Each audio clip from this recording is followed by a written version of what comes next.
Didn't pay for fireplace. Ended up with a house full of smoke. Edit. I meant wood stove, not fireplace. I didn't know there was a difference until someone pointed this out to me. A friend of mine used to install wood stoves and sell firewood. He still sells firewood but stopped bothering with fireplaces. This one guy bought a fireplace and wanted it installed. My friend did this but told him he would need a higher chimney for better air drawing.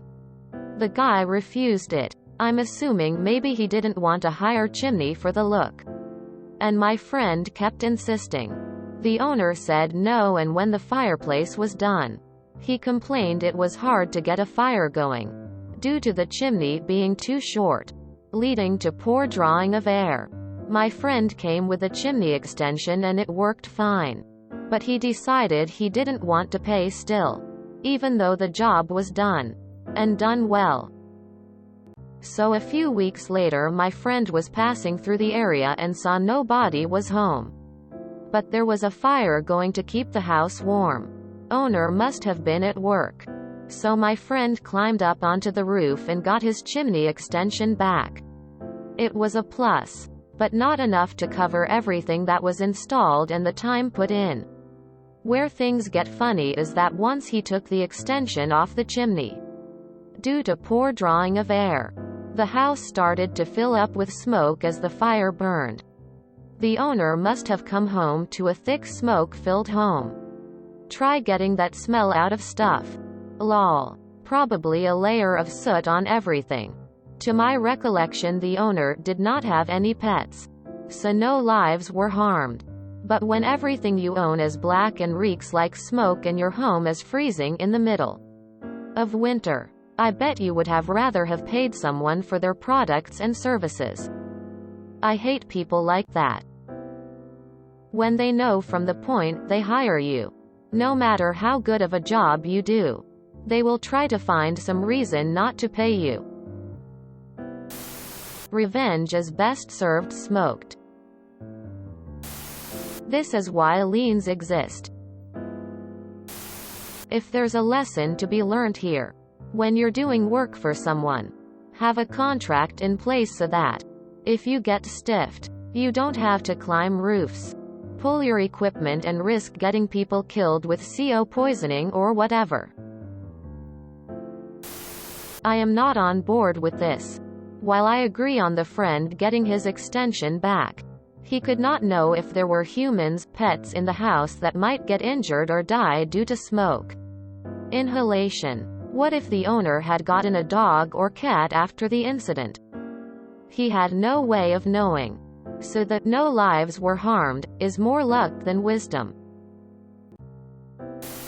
I don't like this revenge at all. Never play around when it comes to fire. Could have been someone or a pet in the house, and if they were your friend could have caused health concerns, especially if they already had respiratory problems. Not cool at all.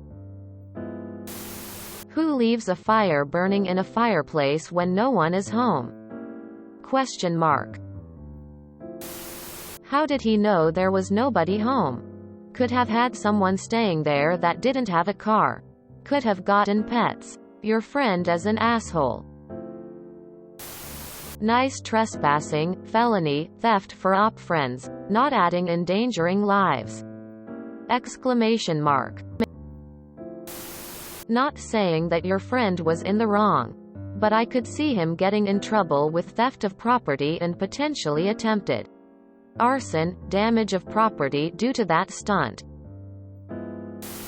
This is practically attempted arson. A friend of mine once told me his great-grandfather built a fireplace chimney for a man who was notorious for not paying his bills. So halfway through building the fireplace, he put a pane of glass between layers of brick, completely blocking off the chimney. After he was finished building it, par for the course, the guy refused to pay. Shortly after, he got a call saying the fireplace wasn't working. So the builder said he would get it working guaranteed if he was paid for his services. After finally getting the pay owed to him, He dropped a big rock down the chimney, breaking the glass and allowing the fireplace to work perfectly. Don't know if it's true or not, but that was the family legend.